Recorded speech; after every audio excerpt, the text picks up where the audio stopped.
اے اسلام کی مقدس شہزادیوں، تمہارا جسم بہت نازک ہے، تم بہت کمزور ہو، تمہیں صنف نازک کہا گیا ہے۔ مرد تو مرد ہے، اگر اللہ اپنا عذاب پتھر اور پہاڑوں پر ڈال دے تو پہاڑ بھی اللہ کے عذاب کو برداشت نہیں کر سکتے۔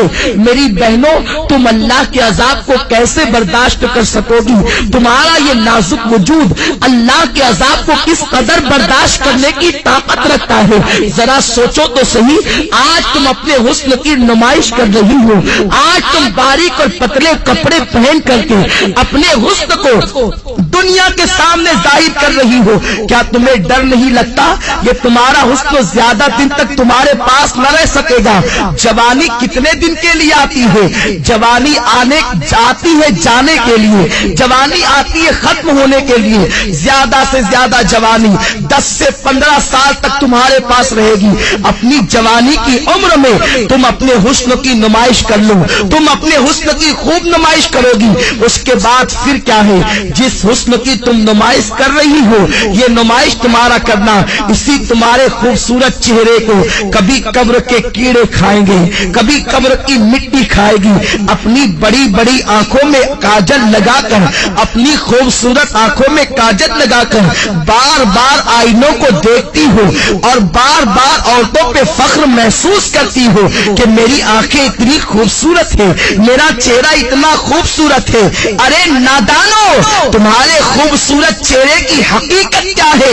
اگر تمہارے چہرے پر چند پھنسیاں نکل آئے تو تمہارا شوہر بھی تمہاری طرف نگاہ اٹھا کر دیکھنے کو تیار نہ ہوگا، مگر اللہ اکبر، اس دنیا کے اندر اپنے چہرے کو حسین بنانے کے لیے، اپنے چہروں کو خوبصورت بنانے کے لیے اس قدر اہتمام کرتی ہو اور خوبصورت چہرے پہ اتنا مٹک مٹک کر اتراتی ہو۔ یہ تمہارا خوبصورت چہرہ قبر کے اندر 3 دن کے اندر بگڑ جائے گا، 3 دن کے اندر اسے قبر کے کیڑے کھائیں گے۔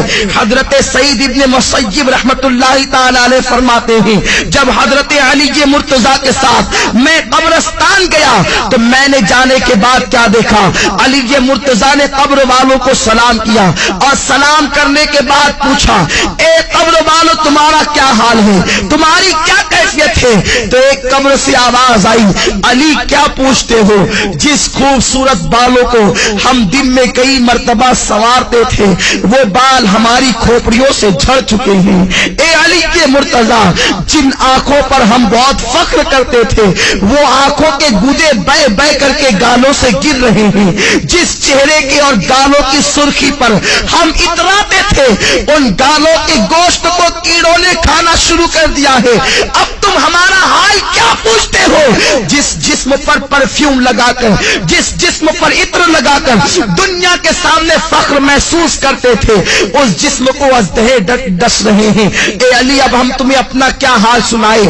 اے اسلام کی مقدس شہزادیوں، اپنے بڑے بالوں کی نمائش کے لیے تم اس قدر سرگردہ نظر آتی ہو، اس قدر کو لاہو پر کوشا نظر آتی ہو۔ یہ تمہارے بال تمہاری قبر میں جھڑ جائیں گے، یہ تمہاری آنکھیں اسے قبر کے بچھو کھائیں گے، حشرات الارض اسے کھائیں گے۔ اور اللہ کے رسول تو یہاں تک فرماتے ہیں، آج عورتیں اپنے حسن کا غلط استعمال کر کے کبھی کسی غیر محرم لڑکے سے محبت کا پیغام دیتی نظر آتی ہے، پیار و محبت کے نام پر اجنبی لڑکوں سے دوستی کرتی نظر آتی ہے، اور یہ آج فیشن بن چکا ہے، اسے عیب نہیں سمجھا جاتا۔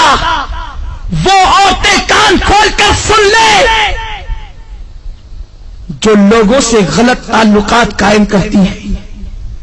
فرمایا گیا جن عورتوں نے دوسرے مردوں سے تعلقات قائم کرنا تو بہت بڑا جرم ہے، ایک مرتبہ اپنا ہاتھ کسی دوسرے مرد کے ہاتھ میں دیا ہوگا، اس عورت پر اللہ اس کی قبر میں 99 سانپ مسلط فرمائے گا، اور اس میں سے ایک سانپ کی طاقت کا عالم یہ ہوگا کہ وہ سانپ اگر سانس لے دنیا میں، وہ سانپ اگر دنیا میں سانس لے تو اس کی سانس کی گرمی سے پوری دنیا کے انسان مر جائے، اور اگر وہ سانپ کسی پہاڑ پر اپنی دم کو مار دے تو پہاڑ ریزہ ریزہ ہو جائے، اتنا طاقتور وہ سانپ ہے۔ ایسے ایسے طاقتور 99 سانپ اس عورت پر مسلط کیے جائیں گے جس نے ایک مرتبہ اپنا ہاتھ کسی غیر مرد کے ہاتھ میں دیا ہوگا۔ آج لڑکوں سے دوستی فیشن سمجھا جا رہا ہے، بچیاں سج دھج کر اسکول اور کالج کا رخ اس لیے کرتی ہیں، اللہ ماشاءاللہ سب کی بات نہیں کرتا کہ لڑکے انہیں دیکھیں ان کی طرف متوجہ ہوں۔ اللہ کے رسول صلی اللہ علیہ وسلم نے فرمایا، میں نے معراج کی رات ایک منظر دیکھا کہ آگ کی کینچی سے کچھ عورتوں کی جلدیں کاٹی جا رہی ہیں، آگ کی کینچی سے ان کی جلدیں کاٹی جا رہی ہے۔ جو خواتین آپریشن کو جانتی ہے اور جن کا آپریشن کسی مقام پر یہ کہاں ہوا ہے یا انہوں نے آپریشن کی داستان کو سنا ہوگا تو انہیں معلوم ہوگا کہ جب کسی کی جلد ڈاکٹر کاٹتا ہے تو پہلے اسے بے ہوش کرتا ہے، پھر بڑی نزاکت کے ساتھ ہلکے ہلکے انداز سے کاٹتا ہے، پھر جب ہوش آتا ہے تو انسان کتنا تڑپتا ہے، کتنا بے چین ہوتا ہے، کتنا بے قرار ہوتا ہے۔ بہت احتیاط کے ساتھ اگر بے ہوش کر کے انسان کی جلد کاٹی جائے تو انسان اتنا تڑپتا ہے۔ میری بہنوں ذرا سوچو تو صحیح کہ آگ کی کینچی سے کچھ عورتوں کی جلدیں کاٹی جا رہی تھی۔ غیب دار رسول صلی اللہ علیہ وسلم نے فرمایا، میں وہ منظر دیکھ کر بے قرار ہو گیا۔ میں نے پوچھا، جبریل یہ کون عورتیں ہیں اور ان پر یہ عذاب کیوں ہے؟ تو جبریل نے کہا، یا رسول اللہ یہ آپ کی امت کی وہ عورتیں ہیں جو اس لیے بن سنور کے گھر سے نکلتی تھی کہ مرد ان کی طرف راغب ہو اور ان کی طرف دیکھے، اس لیے انہیں اس عذاب میں مبتلا کیا گیا۔ اے اسلام کی مقدس شہزادیوں، تم مغربی تہذیب اور فیشن پر عمل کرنے کے بعد بہت زیادہ کامیاب نہیں ہو سکتی، بہت زیادہ کامران نہیں ہو سکتی۔ اور سنو، یہ دنیا ایسی بدترین جگہ ہے، یہ دنیا ایسا بدترین مقام ہے، یہاں کوئی کسی کا نہیں۔ جب تک تمہاری جوانی تمہارے پاس ہے، ہر آنے والا تمہارے قریب آنے کی سوچے گا، تمہارے حسن کو پھول کی طرح جو حسن اللہ نے عطا کیا ہے اس کو مل دینے کے بعد وہ ایسا غائب ہوگا کہ پھر تمہیں کہیں نظر نہیں آئے گا۔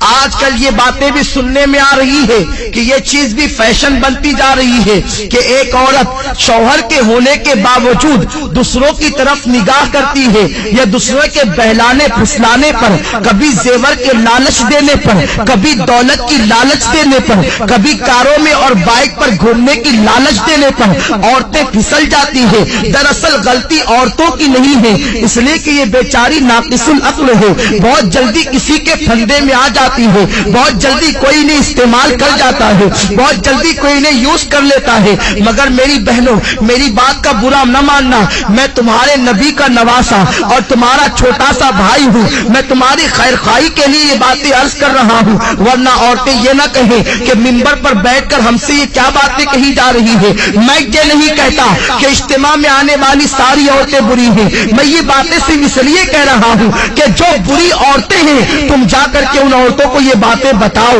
تاکہ وہ استعمال ہونے سے بچ جائیں، تاکہ وہ غلط کاموں سے بچ جائیں۔ میری بہنوں، میں تم سے پوچھنا چاہتا ہوں، تمہارے پاس جوانی زیادہ دن تک رہنے والی نہیں ہے، 10 سے 15 سال تک تمہاری جوانی تمہارے پاس رہے گی۔ اور سنو، اللہ کے رسول صلی اللہ تعالی علیہ وسلم نے فرمایا فرمایا عورتوں کا سب سے بڑا زیور عورت کی شرم و حیا ہے. جو عورت جتنی باحیا ہے وہ عورت اتنی زیادہ معزز ہے, وہ عورت اتنی زیادہ مکرم ہے. سنو, اگر تمہارا شوہر غریب ہے, اگر تمہارا شوہر بہت زیادہ نادار و مفلس ہے, تب بھی اسی شوہر کے ساتھ وفاداری کرو, اس کے ساتھ غداری مت کرو. اگر کوئی انسان کتنا ہی زیور کا لالچ دے, کتنی دولت کا لالچ دے, کتنے ہی کاروں میں بائک پہ گھومنے پھرنے کا لالچ دے, کبھی کسی کی طرف نگاہ اٹھا کر نہ دیکھنا. اس لیے کہ اگر دنیا کے اندر کسی کے زیور کے لالچ میں پھنس کر, اگر کسی دنیا دار انسان کی لالچ میں آ کر تم اپنی آبرو کا سودا کر بیٹھو گی, تم اپنی عزت کا سودا کر بیٹھو گی, سب کچھ چلا جائے گا. دنیا میں عزت بھی چلی جائے گی اور آخرت میں تم جہنم کا ایندھن بنو گی. اور اگر تم نے اپنی عزت کو سنبھال کر رکھا, اپنی حیا کو سنبھال کر رکھا اور غریب شوہر کے ساتھ تم نے وفاداری کے ساتھ اپنے شوہر کے ساتھ وفاداری کی, تو نبی کا فرمان سنو.